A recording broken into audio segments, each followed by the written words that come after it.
It is tragic and appalling that South Africa has decided to play advocate for the devil and serve as the legal arm of Hamas. I'm going to pause you there, if I may, Mr. Levy, because almost every point I put to you or every question I ask you, you respond with an answer that is not relevant to the question. Well, let me answer directly then. The Please. lawyer there who is serving as the legal representative of Hamas, accusing Israel of genocide, is presenting a topsy-turvy reality in which Hamas does not exist, it hasn't taken hostages. Israel decided one bright morning to start bombing Gaza. On October 7th, we suffered an act of genocide.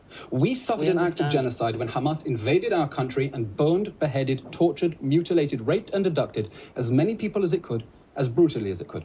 And in response, we have launched a defensive campaign with very clear objectives: to destroy the Hamas regime so that it cannot hurt our people again, and to bring back the hostages who are still trapped in the terror dungeons. Those goals are very clear, and we have been pursuing them in full accordance with international law. And that is disputed. I want to ask you about these comments made by Israeli politicians since October the 7th, and hopefully we can bring up the quotes. Here we are. This is your president. It's an entire nation out there that's responsible. He's referring to Gazans. Have a look at this. The next one. We are now actually rolling out the Gaza Nakba. Nakba, as people know, is a term for catastrophe after the 1948 war, a war used by Palestinians about ethnic cleansing. And we all have one common goal: erasing the Gaza Strip from the face of the earth.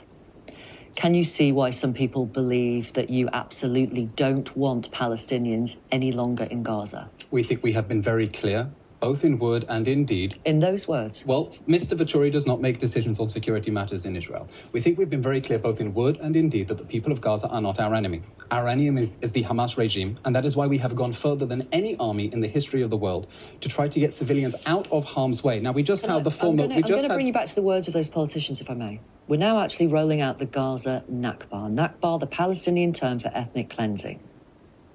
Those are the words of a government minister in your government. Talk about a little bit of historical context. What the Palestinians refer to as the Nakba. I'm just asking you about those words. No, so I want to talk about that word Nakba. When the Palestinians use the word Nakba, they are referring to the consequences of the decision in 1948 to try to scuttle the creation of a Jewish state. Under the UN General Assembly resolution, they declared war in 1948. That war of annihilation did not go their way, and there were consequences as a result. And how is that relevant to what your government minister has said now? Because what he is saying is we want to get rid of these people. No, we do not want to get rid of these people. We have been very clear in word and in deed as a government, and as the Prime Minister and the Defence Minister have said, that we urge civilians to get to safety in the safe zone. We've been urging them to go to the safe zone. There are no safe zones, you know that. There is no... The Al-Mawasi zone has been rendered unsafe because Hamas has decided to shoot rockets out of it. Hamas decided to shoot rockets out of it, and the United Nations has said absolutely nothing about rockets being fired. People near the Rafah crossing. And it is absolutely tragic that Hamas continues to double down on its human shield strategy. I don't know whether your viewers understand the extent to which in the last 16 years, Hamas redesigned Gaza's cityscape in order to hide its military assets underneath civilian areas.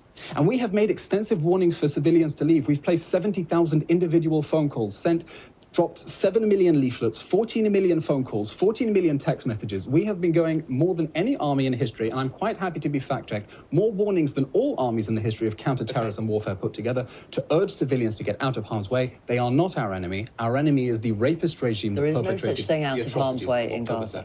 I'm going to pause you there because we're out of time. We would like the creation of safe areas, and we would like the UN to cooperate with us instead of condemning Israel for designating safe zones, which is what they have spuriously been doing. You know there's no such thing as a safe area in Gaza. We're going to leave it there. We hope there very much will be the day after Hamas. Thank you very much for being with us. Thank you, Victoria. Thank you. I think it is tragic and appalling that South Africa has decided to play advocate for the devil and serve